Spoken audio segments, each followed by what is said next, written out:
This is me reconnecting through art, through art, reconnecting to art through art. I think that's such an important part.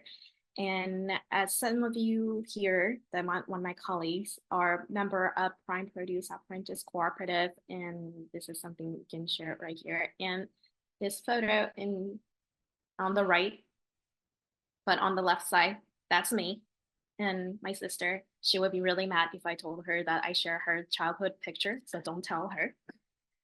So that was me. I love touching soil. I played with ants all the time. I played with the beetles and catch dragonfly, and I planted strawberries, the cucumbers, the eggplants in my backyard. So that was my life as a child. But as I was saying, slowly but surely, my connection to earth, my connection to nature has really disappeared. But being artists have been given an opportunity to reconnect. So one example that I want to share. So this is the video. I hope that it's a minute quick long. So I know the sound won't share, but there is no sound, just the music playing. This is a video that I put together while I was on a trip for Japan with a grown externship. And I'll talk about that in a second.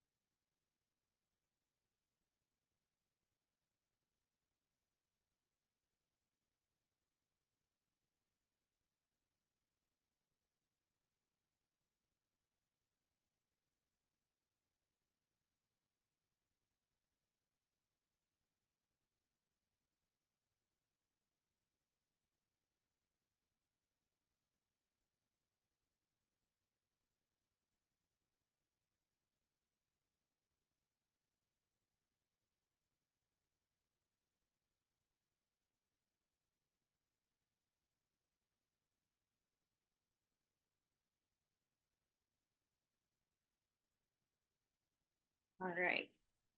So I'm just gonna pull up my notes. Sorry, guys. Give me 1 second. Okay, I will cheat with my note. So pardon me.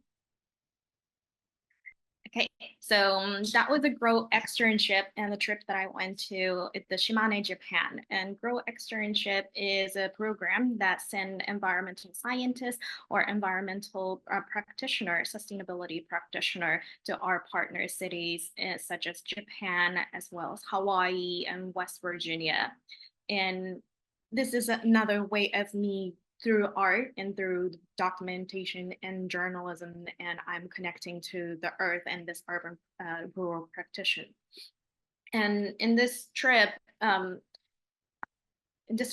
externs will experience field experience and learning from local farmers and specific technique. And they also have an opportunity for cultural exchange with the local students who have a very little exposure to international global experiences. So as well as the lack of curiosity for agriculture. And the Shimane, Japan, this place is one of the very few places in not only Japan and also globally, like the population is constantly declining, not ups and down, but constantly declining. So the aging population is a severe problem, as well as a shortage of the labor for agriculture. A lot of the farmers who own the land, who have been practicing, have nobody to pass it down to. So that is a big issue. So where these extern comes in and they become a labor for the people who are not able to provide the labor because of the aging, and also people moving away from the small town going into more bigger city like Tokyo for a big opportunity. And I put together those video, but something that I discover as an artist right now is the development of technologies in AI, making these videos and material have become super accessible for everyone. And it's so quick, and it seems like it's very quick. And at the same time, when you are intentionally making a documentary or a film, that maintaining the integrity of each story, so the local specific work, while navigating multiple languages and understanding the cultural nuance of it, it can take days or weeks, especially the amount of footage that we have to look over. So in the fast moving digital age, this is a process that we have to embrace both as an artist and both as someone who's receiving the art. So it's just like the seed, right? Like seed doesn't come out in one day. It has to push through. They have to live in the ground so they can have the moment to come through. So the patience of the learning is the same in art as well as the art. Okay, and I want to move into the next one. And this, another exciting thing that I get to do by discovering and connecting art and water and soil, is that I get to go to different gardens, different community gardens, to document them. And this is a Kelly Street Garden where you had a tour with Renee earlier. And again, had it not been for being an artist or being a photographer, I don't think I would have been able to go to these places, right? And I even got to create a visual art. The middle two drawings are mine, and I got to create the painting and really embrace the time and really be mindfulness practice was able to have in that moment. So thank you, Renee and Kelly Street Garden, for reintegrating me into the mindfulness practice, as well as connecting into the soil and earth. And we are able to drink tea together, to painting, and really connect with the community, right? Talk about the process of gardening. What type of species are there? And how do you dry tea? How do we brew tea, depending on what herbs are? And the building connection with each other, and remembering to share the gratitude for the community and the time that we spent together. And another garden that I would like to share that I got to experience. So this is another garden that I had the privilege of visiting as being an artist. On the right side, you can see me with slate. This is park called Children's Magic Garden in lower side of Manhattan, where I got to shoot feature film, which is currently in a film circuit, as well as looking for the distribution partners called House of Wolves. It's a beautiful film. We spent a great amount of time in that garden, and I got so many bug bites. It was not pretty, especially during the summer and humidity. That was not pretty. But because I was able to film there, I got to learn more about this garden and the history of this garden. And then later on, I learned that this garden has been facing legal challenges. And after 10 years of litigation and advocacy, the developer have finally donated the land. So this garden is permanently belong to the community. And this photo on the left were taken the day of the public announcement happened earlier this year. It was a big celebration. There was a drum line, there was dancers, and children were planted the seeds. And I don't know if you can see in this, like some of the kids that are a friend of mine and a friend of mine's children, and they literally grew up here. They grew up here learning about the garden, learning about the flower, learning about the neighbors and community. So had it not been for this film, me going into this garden, I would not have known about that. So I am grateful for this opportunity to share that as well. And next, okay, so this is more in the realm of what I normally do as an artist. Like, so this is you can hear the sound, right? Yes, no, maybe. Okay. I'll keep playing. No. Okay. It's just music playing in the background so you can see the energy of how fun people are.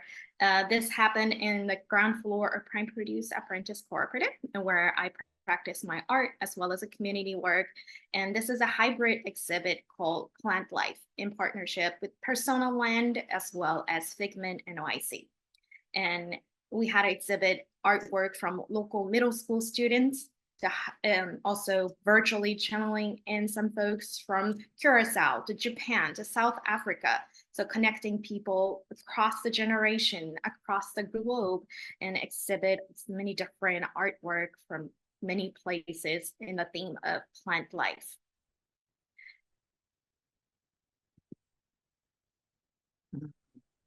So these art exhibits and things like this, it's something that I'm normally accustomed to, but being an artist really expanded my path and connection with the earth so that I get to go to actual site and plant things, clear the land, or learn about gardening. So being an artist really helped me to open up the relationship.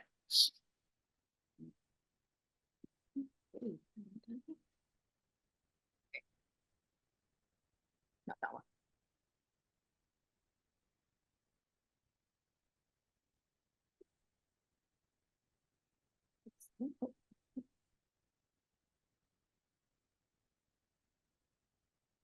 Oh, okay, so these are the photos from the exhibits, and it was super exciting to see these middle school students showcasing their artwork. They're super proud of their work and connecting, and the use of their colors are gorgeous. So if you have a time to come visit New York, and we'll do it again. Wonderful. Okay. And I want to share one more thing, again, going back to the roots of where I really learned how to connect with soil and water. And none of these would have happened had it not been for Prime Produce, where I met some of my colleagues here and art and community work that I would not have started. And this is a cooperatively run multi-purpose space located in the middle of New York. Skylight Farm Lab, as we have been talking, has been like really a sanctuary for me. And people are disconnected from water and soil, like I am, and I was, and I have been. And I, like a lot of people tell me, I'm too busy. I am too broke to go to the mountain and go to the retreat. I'm too busy. And I feel like gardening or anything that has to do with the nature have become so much more commercial, right?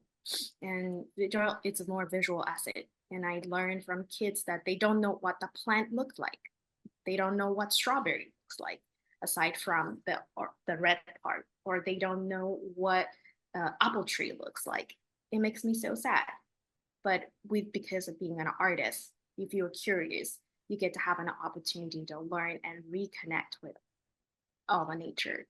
And again, I grew up with soil. I grew up with dirt, and I grew up with touching ants and worms. And my adult life has transitioned to a different way, but art has bringing me back. So I want to thank Skylight Farm Lab, Seeds to Soil, the Tiny Plot, and a lot of wonderful work that people in my community has been creating so that people who have been disconnected really have an opportunity to go back. And I am going to wrap up.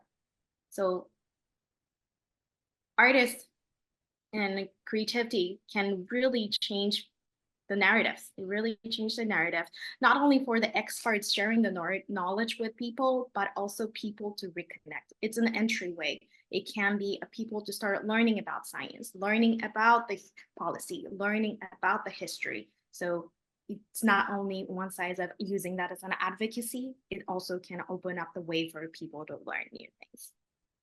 All right, so thank you everyone. And I will conclude my share. Thank you. All right, and we have a little bit of time, so I want to open it up for if anybody have any questions for any of the speakers, or if you have any artwork that you are creating,